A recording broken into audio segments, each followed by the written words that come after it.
Alright then, next in line would be C sharp. Okay, so we're going to go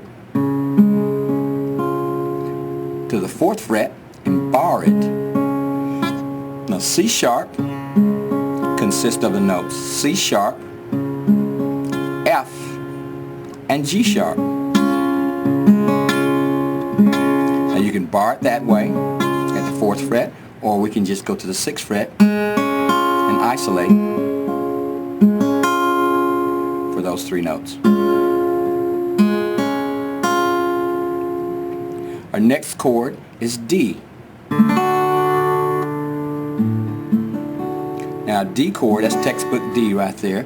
You got finger on D, the notes are D, F sharp, and then A. D, F sharp, A for a D chord. That's D major. Now you can start with the A and strum down from there. Get a nice sound. Don't play the E in this one. Kind of dirties it up. Hear that? So strum down from an A. We can also get D by moving to the 5th fret and barring it like that. Or you can go to the 7th fret and isolate it. Isolate those 3 notes. You got D, F sharp, A for a D chord. Okay, next in line is D sharp. Now, you probably guessed, all you have to do to get a D sharp is take D and sharp it. Of course, we're only going to isolate. We're going to just play those 3 notes right there. Okay. We don't want to play the D string because that's going to make it sound bad. So what we want to play, start from here. Play those 3 notes. Isolate those 3 notes for a D sharp. We can also play D sharp by going to the 6th fret and barring the chord. Borrow, not borrow, bar.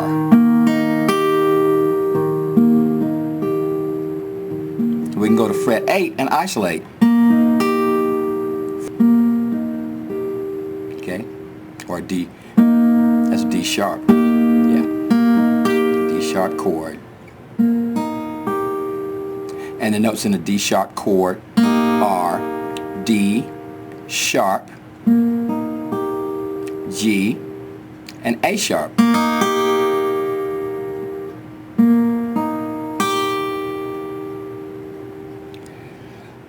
Alright, now let's go to our E chord now. E major. Our favorite. E, G sharp, B.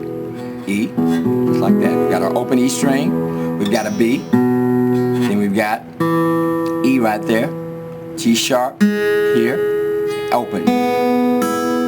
After that, everything's open. That's an E major chord. The notes are E, G sharp, B. Now, a simple E is made by taking your 2 fingers and putting them on the D string at the 2nd fret and the G string at the 1st fret, and you just strum downward from there. Now, don't play the A string, but you can play the low E string like that. Skip over that A string and you got a nice full E chord simply by using those 2 fingers right there. That's E, G sharp, and B for an E chord. Now F,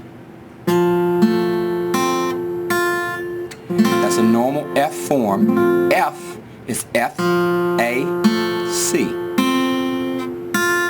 F, A, C for an F chord.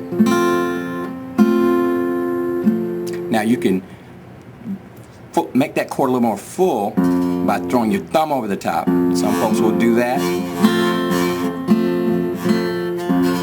If you can reach that, tough for me to do.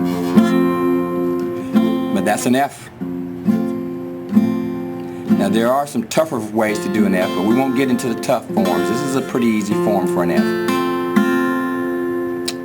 Alright, now we're going to move to F sharp, and you would just raise that a half step. sharp chord consists of F sharp, A sharp, C sharp.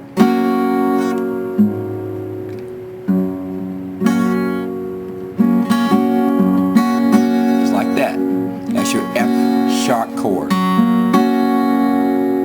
Now, a chord everybody uses, G.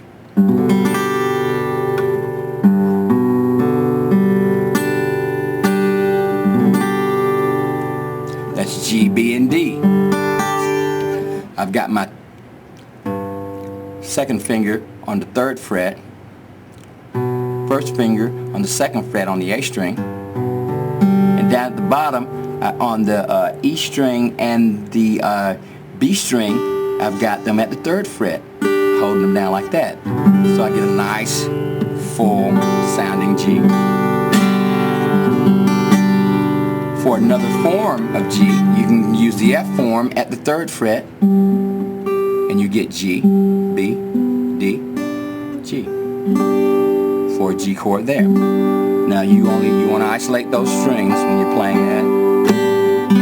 With a little practice, you can learn to strum those and avoid the rest of the strings for a nice light G sound. And of course, if you want G sharp, which is G sharp, C, and D sharp, raise it a half step.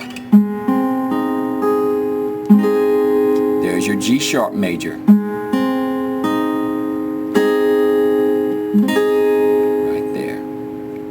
That wasn't so bad, was it? And that covers all 12 major chords in every key.